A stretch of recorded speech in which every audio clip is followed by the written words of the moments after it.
ക്യാൻസറിനെ അതിജീവിക്കാനുള്ള പോരാട്ടത്തിനിടയിലും ഭാരോദ്വഹനത്തിൽ ഇരട്ട സ്വർണം സ്വന്തമാക്കിയിരിക്കുകയാണ് കൊല്ലം മരുത്തടി സ്വദേശി 54-കാരൻ വേണുമാധവൻ. മാസ്റ്റേഴ്സ് 2 ബെഞ്ച് പ്രസ് ഇനങ്ങളിലാണ് വേണുവിന്റെ സുവർണ നേട്ടം.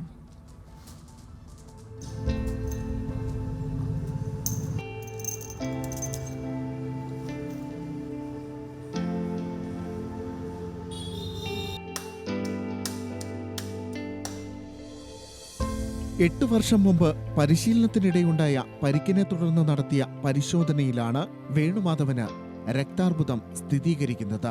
3-ാം ഘട്ടത്തിലെത്തിയ ക്യാൻസറിൽ നിന്ന് ജീവിതത്തിലേക്കൊരു തിരിച്ചുപോക്കില്ലെന്നായിരുന്നു ഡോക്ടർമാരുടെ വിധിയെഴുത്ത്. എന്നാൽ അവിടെ നിന്നും പ്രായം തളർത്താത്ത മനക്കരുത്തുമായി അതിശയകരമായി ജീവിതത്തിലേക്ക് വേണു തിരിച്ചു നടക്കുകയാണ്. ഒപ്പം പവർ ലിഫ്റ്റിംഗിലേക്കും.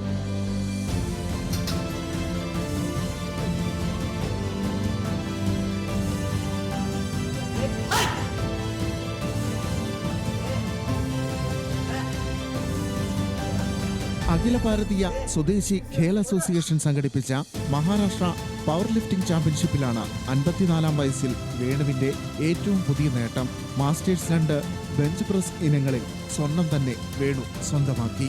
അർബുദം കാർന്നു തിന്ന ശരീരത്തിന്റെ പരിമിതികൾ ഇച്ഛാശക്തി കൊണ്ട് മറികടന്ന വേണു തന്റെ നേട്ടങ്ങൾ സമർപ്പിക്കുന്നത് എല്ലാ പ്രതിസന്ധികളിലും ഒപ്പം നിന്നവർക്ക്. ഞാൻ കണ്ടുവന്നിട്ടുള്ള പല ആൾക്കാരും ഉണ്ട്. അവരെല്ലാം എനിക്കിത് തന്നിരുന്ന സമയം ചില ഉപദേശം, ഇതിനെ നമ്മൾ ഭയപ്പെടേണ്ട കാര്യമില്ല. എന്നുവെച്ചാൽ ജീവിതം ഒന്നേ ഉള്ളൂ. ആ ജീവിതം വരുന്ന സമയത്ത് നമുക്ക് നടുവിൽ എന്തെല്ലാം ക്രോസിങ് വരുന്നുണ്ട്, അതായത് നമുക്ക് ബുദ്ധിമുട്ട് എന്തെല്ലാം വരുന്നുണ്ടോ, അതിനെ തരണം ചെയ്യേണ്ടുന്നത് നമ്മുടെ ആവശ്യം തന്നെയാണ്.